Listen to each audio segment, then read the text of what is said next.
નમસ્કાર મિત્રો, મારું નામ ડૉક્ટર રોશન મિસ્ત્રી છે।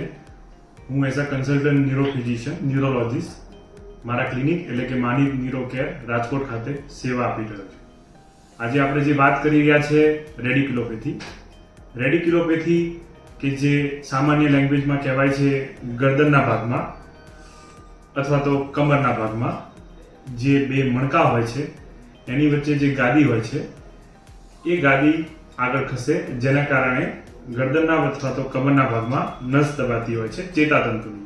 એ ચેતાતંતુની નસ ગરદનમાં દબાવવાના કારણે એના લક્ષણો હાથમાં જોવા મળે છે।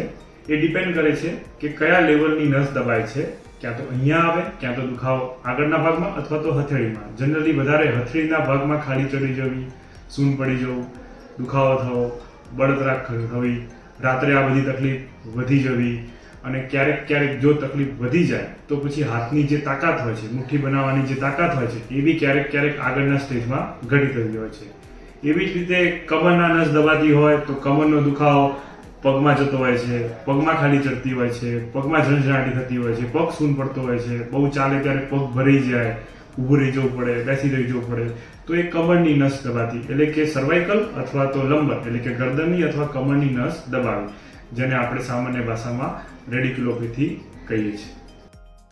જો આનું એક સમયસર ઇલાજ કરવામાં આવે, જનરલી નિદાન અને સારવારનો ભાગ હોય છે, તો નિદાન માટે જનરલી ક્યાં તો MRIની જરૂર પડતી હોય છે અથવા તો નસના રિપોર્ટની જરૂર પડતી હોય છે। જો સમયસર એનો ઇલાજ કરીએ તો આ જે બધા લક્ષણો છે એને ચોક્કસપણે અટકાવી શકાય છે। ધન્યવાદ।